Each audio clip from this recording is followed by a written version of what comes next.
மாரியம்மா வடக்குவா செல்வி சந்தனமாரி சடமாரி காந்தாரி கனகதுர்க்கை பத்திரகாளி. ஆமா பத்திரகாளி.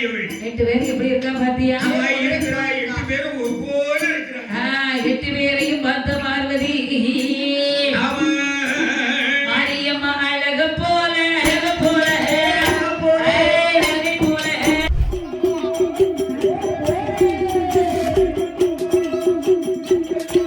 அப்படி ஒரு அழகாக இருக்கிறார். 16 வயது பருவ பெண்ணாகவே மாற்றி இருக்கிறார். ஏன்னு சொன்னா பெண்கள் அழகா இருப்பது பருவத்துலதான் அழகா இருப்பாங்க. என்ன சொல்லுவாங்க? பருவத்துல அழகி. பருவம் தப்புனா பாட்டி. பருவம் தப்புனா பாட்டி. அதான் அந்தந்த வயசுல பெண்கள் அழகா இருப்பாங்க. அதான் 16 வயது பருவ பெண்ணாக மாற்றி என் பெருமாள் கோபால கண்ணனும் தாலி தவிர பீலி முதல் தங்க நகையால் அலங்கரித்து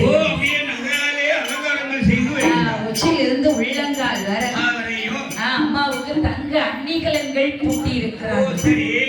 மாட்ட வேண்டியதை மாட்டி பூட்ட வேண்டியதை பூட்டி பெண்களுக்கு ஆள் பாதி அலங்காரம் பாதின்னு சொல்லுவாங்க. அதுக்குதான் பெண்கள் என்று சொன்னாலே அழகு இருக்கிறது. பெண்ணே ஒரு அழகு, அதுக்கு மேல ஒரு அழகு சேர்ப்பாங்க. அழகுக்கு அழகு சேர்த்து அது பெரிய அழகாக மாறுங்க ஐயா. அதாவது மண்ணுக்கு மண் பூச அழகு, பொண்ணுக்கு பொன் பூச அழகுன்னு சொல்லுவாங்க. ஓஹோ, அப்படி என் அம்மா 8 பேரும் அழகாக இருக்கும் போது 8 பேர்களையும் பார்ப்பதற்கு பார்வதி அழைக்கிறார் என் பெருமாள். அப்ப பாரதா தேவி ஆகப்பட்டவன் வந்து நின்று தாயான உச்சினி மகால 8 பேரையும் பார்க்கிறான். பார்வதி உச்சினி மகாலி அவ பக்கத்துல அப்புறம் முத்தாரம்மா, அவ பக்கத்துல அப்புறம் அவதான் முப்புடாதி. அவ மாரியம்மா, அவ காளியம்மா, அவ வடக்குவா செல்வி, சந்தனமாரி சடமாரி காந்தாரி கனகதுர்க்கை பத்திரகாளி. 8 பேர் எப்படி இருக்கா பாத்தியா? 8 பேரும் ஒவ்வொரு இருக்கிறாங்க. 8 பேரையும் பார்த்த பார்வதி மாரியம்மா அழக போல அழக போல மாநிலத்தில் ஒருவர் இல்லை மாநிலத்தில் ஒருவர் இல்லை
வந்துருவாரு